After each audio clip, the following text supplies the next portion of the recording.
मित्रांनो, कापूस पिकाला मॅग्नेशियम आपण कधी द्यायला पाहिजे, योग्य वेळ मॅग्नेशियमची कोणती, तर त्यासाठी आपल्याला काय करायला पाहिजे, तर ज्यावेळी आपण मॅग्नेशियम देतो ती योग्य वेळ म्हणजे की आपला दुसरा जेव्हा खताचा डोस असतो 30-35 दिवसानंतर, त्यावेळी आपण मॅग्नेशियमचा एक डोस कापूस पिकाला द्यायला पाहिजे, ज्यामध्ये तुम्ही 10 ते 12 किलो असं एकरी असं याचं प्रमाण आपण घेऊ शकतो मॅग्नेशियमचं। त्याचबरोबर मित्रांनो, तुम्ही तिसरा डोस आहे, ज्यावेळी आपण खताचा तिसरा डोस देतो म्हणजे साधारणतः 60-70 दिवसांनी जेव्हा तिसरा डोस देतो त्यावेळी पुन्हा एकदा आपल्याला मॅग्नेशियम घेणे गरजेचे आहे, ज्यामुळे काय होईल की आपल्या कापूस पिकामध्ये जो काही लाल्या रोग येतो भविष्यामध्ये तो देखील आतापासूनच कंट्रोल होईल।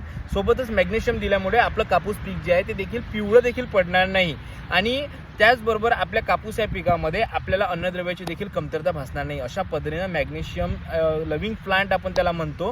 तर मित्रांनो, मॅग्नेशियमचे अतिशय चांगले फायदे कापूस पिकामध्ये आहे। तर कापूस पिकामध्ये ज्यावेळी आपण कुठलंही खत देऊ 10 ते 12 किलो मॅग्नेशियमचा नक्की वापर करायला पाहिजे, त्यामध्ये चांगल्या कंपनीचं एखादं मॅग्नेशियम तुम्ही निवडू शकता। अशाच